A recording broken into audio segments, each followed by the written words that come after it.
Bonsoir à tous, bienvenue dans le 7-8 Sport, l'émission consacrée à l'actualité sportive dans le département. Tout de suite, le sommaire de votre magazine. Football en division excellence, l'équipe senior de Montigny-le-Bretonneux a remporté le derby contre son voisin Maurepas.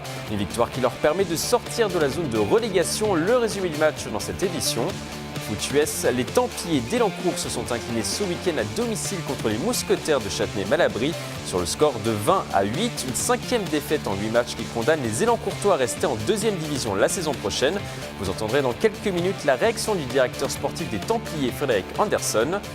Raid des Alizés, 2 sportifs de Bois d'Arcy veulent prendre le départ de cette compétition 100% féminine qui sera organisée du 14 au 19 novembre en Martinique. Au programme de cette épreuve du trail, du VTT et du canoë, nous leur avons posé 3 questions. Gros plan à présent sur les principaux résultats du week-end dans le département.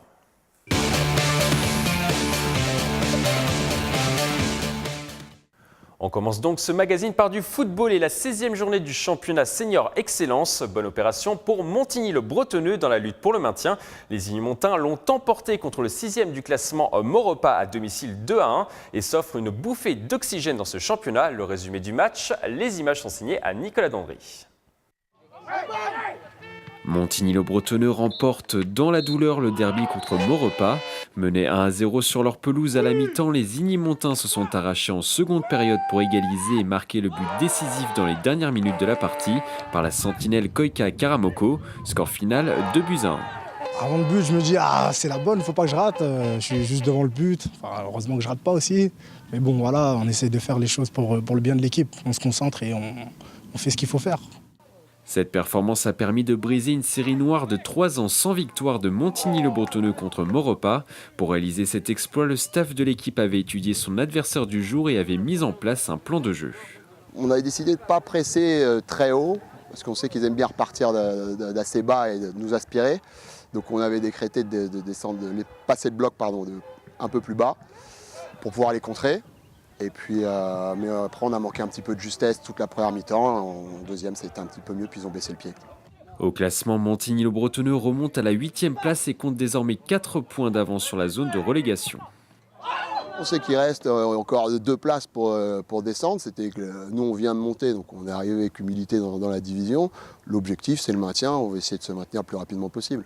Tous les matchs sont durs à jouer. Tous les matchs, il faut jouer à 200%. Moi, c'est comme ça que je vois les choses dans le football. Prochain match pour Montigny-le-Bretonneux le dimanche 30 avril à domicile contre les Mureaux, une équipe qui lutte également pour sa survie en excellence. On continue à parler de football. La nouvelle est tombée fin 2016. Le centre d'entraînement du Paris Saint-Germain va quitter son traditionnel camp des loges pour déménager à Poissy. Nos confrères d'RMC Sport ont pu se procurer des images du futur projet installé à l'intersection des autoroutes A13 et A14. La structure de 74 hectares comprendra 10 terrains d'entraînement, un centre médical, un clubhouse, des bâtiments administratifs, un stade de 5000 places et la salle d'entraînement du PSG Handball. Le centre sera opérationnel pour la saison 2019-2020. On quitte à présent le soccer pour parler de football américain. C'est désormais officiel. Les Templiers d'Elancourt ne remonteront pas dès cette saison en première division. Conséquence d'une nouvelle défaite à domicile contre les Mousquetaires de Châtenay-Malabry sur le score de 20-8. Au classement, les Élancourtois ne peuvent plus rejoindre le 2e Évry pour participer aux play-offs de fin de saison. On écoute le directeur sportif des Templiers. Une grosse déception, oui, parce que c'était l'objectif et qu'on a travaillé dur pour ça. La saison est terminée, mais derrière, il y a 8 mois de travail qui n'ont pas abouti à l'objectif qu'on cherchait. Après, au vu de l'effectif qu'on avait, on a un effectif encore très jeune, donc il va falloir encore un peu d'expérience, apprendre à gérer les matchs et continuer de progresser. Je pense qu'il leur manque pas mal de football encore. Et finalement, avec une équipe aussi jeune, c'est pas forcément ce qu'il y a de plus mal de leur donner le temps de grandir et d'apprendre à performer. Sport américain, toujours en baseball, les Cougars de Montigny-le-Bretonneux ont concédé 2 défaites sur leur terrain ce dimanche 23 avril. Leur bourreau du jour, le MUC Barracudas Baseball. Les Ignomontins se sont inclinés au stade Jean Maréchal 1-0 et 3-1. Au classement, les Cougars gardent leur 5e place avec un bilan de 3 victoires en 8 matchs disputés. Prochain match dimanche prochain sur le terrain de Paris-UC. On passe au rugby. On jouait ce dimanche les 32e de finale de Fédéral 3. L'équipe senior de Plaisir jouait contre Ponton-Combo, l'ancien club de l'entraîneur plaisirois Jean Miss. Retour qui lui a plutôt réussi puisque son équipe s'est imposée dans la douleur à l'extérieur 25-21. Il faudra désormais réussir un grand match au retour pour passer au tour suivant et pourquoi pas viser la montée en Fédéral 2. En handball, Montigny-le-Bretonneux n'en finit plus de gagner. Les Igny-Montaigne ont enregistré leur 6e victoire consécutive dans le championnat de National 2 en dominant à domicile le club laonnois. Le score 33-29. Au classement, les Yvelinois sont 3e à l'égalité avec le Paris Saint-Germain et comptent seulement 5 points de retard sur le leader avec un bilan de 10 victoires, 1 nul et 6 défaites. On continue à parler de handball. Un tournoi UNSS était organisé mercredi dernier à Plaisir. Le lycée Jean Villard de la commune a affronté à cette occasion un lycée de l'Académie de Paris et un autre de Créteil. L'école est une habituée de ce tournoi puisqu'elle s'est déjà qualifiée en 2012 pour les championnats de France. La meilleure équipe cadette du département a-t-elle réussi un nouvel exploit? La réponse dans ce reportage. Le titre de champion interacadémique de handball s'est joué ce mercredi 19 avril à Plaisir. L'association sportive du lycée Jean Villard recevait au gymnase Nicole Hassler les lycées de Paris et de Montereau. Objectif, décrocher une qualification pour les championnats de France UNSS. 12 élèves plaisirois actuellement en seconde et en première ont participé à la compétition. Je trouve que là, le niveau il est moins élevé qu'en club quand même, mais il reste quand même bon. Sur l'équipe de Paris, on est un peu au-dessus, physiquement aussi. Mais sinon, après, tactiquement, ça joue bien. C'est assez important quand même si c'est un championnat qui est moins fort que ce qu'on pratique en club. C'est quelque chose qu'on tient à cœur parce qu'on est des compétiteurs et on veut absolument gagner. Ce tournoi est aussi l'occasion de mettre en pratique les 2 heures de cours dispensées chaque mercredi depuis début septembre dans le lycée. Moi, je suis dans le questionnement, je les fais réfléchir sur le jeu, je les fais intervenir dans les temps morts, je les fais intervenir à la mi-temps pour avoir leur ressenti, savoir ce qu'il faut changer, etc. C'est pas moi qui donne toutes les informations. J'essaie de les mobiliser au sens tactique et réfléchi du jeu pour qu'il y ait un vrai apprentissage, quoi. L'équipe de Plaisir a finalement terminé 2e après sa défaite 23-9 contre le lycée Montereau. Un classement qui leur permet d'accéder au championnat de France UNSS. La compétition devrait se dérouler fin mai à Limoges. Vous êtes sportif et vous ne trouvez aucun partenaire pour faire un tennis ou bien une partie de basketball dans votre ville. Le reportage qui va suivre va peut-être vous intéresser. Une application mobile pour faire du sport à plusieurs a été lancée le 15 avril dernier derrière le projet 2 Guyancourtois ambitieux. Un reportage d'Anne-Laure Langui et d'Yves Hubstenberger. Démonstration de danse et cocktails à gogo, le tout dans une ambiance de soirée. Les créateurs de l'application WeSport n'ont pas fait les choses à moitié pour son lancement ce samedi 15 avril. Yannick Guéret, l'un des fondateurs de l'entreprise, explique son fonctionnement. C'est une application mobile qui me permettrait de trouver un partenaire sportif et malheureusement je n'ai rien trouvé. Et c'est de ce moment-là que je me suis dit je vais créer une application sportive qui va me permettre de trouver un partenaire sportif autour de moi, à côté de chez moi, pour pratiquer peu importe le sport que je veux. Dans un premier temps, WeSport sera testé en Ile-de-France et proposera tous les types de sports pour lesquels il y aura des recherches de partenaires. Ce soir-là, toute l'assemblée a téléchargé l'appli et même commencé à l'utiliser. WeSport, c'est là. De mon téléphone, prêt à l'emploi. Je pense que dès demain, je vais utiliser pour faire un sport. D'ailleurs, demain, il y a une course à 16h d'ailleurs, j'y serai.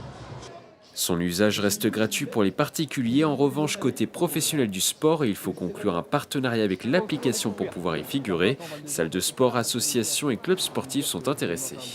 Chez Capform, on recherche beaucoup des particuliers comme ça qui nous aident à justement avoir plus de clients chez nous. Donc ça peut nous apporter vraiment beaucoup de potentiel. 5 jours après son lancement en grande pompe, on retrouve le cofondateur de la société Yannick Guéret pour une partie de WeSport organisée sur un terrain multisport à Guyancourt. L'heure de tirer un premier bilan des premiers jours de l'application. On a eu déjà plus de 200 téléchargements en tout, sur Android et sur iOS. D'accord, donc c'est super, c'est les chiffres attendus. Voilà, exactement, c'est ce que j'avais prévu. Pour l'instant, on sait que la tranche d'âge est entre 15 et 34 ans. Pour une première phase, ensuite bien évidemment on compte toucher des personnes un peu plus âgées, on va dire. Magnifique, j'attendais pas mieux, ça commence super bien. L'entrepreneur vise 10 000 utilisateurs d'ici à 3 mois dans le département, mais aussi ailleurs en France. On continue ce magazine par le Raid des Alizés. La compétition 100% féminine se déroulera du 14 au 19 novembre en Martinique. 70 équipes composées chacune de 3 participantes vont prendre le départ de l'épreuve. Au programme du trail, du VTT et du canoë. Dans les Yvelines, 2 aventurières de Bois d'Arcy se sont inscrites pour participer à cette épreuve. Nous leur avons posé 3 questions à la sortie d'un entraînement. Pour l'aventure humaine et pour l'association que nous défendons, qui est l'association Le Cancer du Sein, Parlons-en. Du coup, cette année, je pars avec ma sœur et une voisine très proche. En fait, elle m'a présenté déjà son projet. L'année dernière, j'avais suivi un peu ce qu'elle avait fait. Et puis cette année, elle me l'a proposé. Et donc j'y ai réfléchi parce que ça demande réflexion quand même de s'investir dans ce type de projet. Et puis je me suis décidée à le faire puisque voilà, j'ai une année transitoire dans ma vie, j'ai 40 ans cette année. Et là je me suis dit chouette, il faut que je prenne des challenges et donc voilà, donc je lui ai dit oui. Courir forcément, et le plus gros du travail se fait dans le travail du dénivelé et pour moi le kayak. En Martinique, il y a beaucoup de dénivelé, on ne sait pas dans quelle proportion on va en avoir, mais c'est sûr il y en aura. Le sport, là, je m'y suis vraiment mise il y a à peu près 6 mois. Donc voilà, donc c'est quand même un sacré challenge, une sacrée préparation. Donc je pense avoir le mental déjà, puisque au quotidien avec 3 enfants, il faut avoir du mental. Et donc voilà, donc je me dis, je m'y mets progressivement et puis avec des aides de l'expérience aussi de Flore, parce qu'elle est très sportive.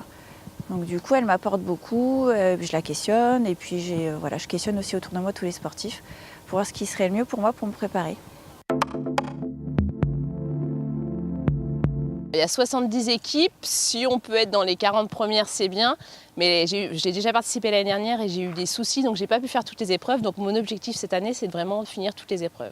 L'objectif, ça va être quand même de le terminer, puisque moi je découvre le sport, donc terminer à 3, comme disait Flore. On a le même objectif, c'est de le terminer. Maintenant, oui, à la meilleure place qu'on pourrait le faire, si on peut être dans les mêmes 30 premiers, je dirais, ce serait chouette. Mais maintenant, on va quand même aussi se découvrir dans un effort et dans un cadre quand même hors norme. Les 2 Yvelinoises doivent trouver 8 500 € d'ici le 1er septembre. Pour le moment, cette équipe baptisée M&M's Mad & Mums n'a récolté que 1 500 €. On leur souhaite évidemment bon courage dans leur recherche. Et on continue par de la boxe. Vous pouvez noter dans cette date dans vos agendas, l'élan courtois Marvin Petit, double champion de France, défiera le 18 mai prochain au Cirque d'hiver de Paris l'Espagnol Rerobé Santana pour la ceinture de l'Union européenne. Le combat était initialement prévu en janvier dernier, mais l'Ibérique avait annulé l'affrontement 2 jours avant. Pour s'entraîner, Marvin Petit est parti en stage en Espagne, comme on peut le voir sur ces images. C'est la fin de ce 7-8 Sport. Merci de l'avoir suivi. Très belle soirée sur TV Philly 78.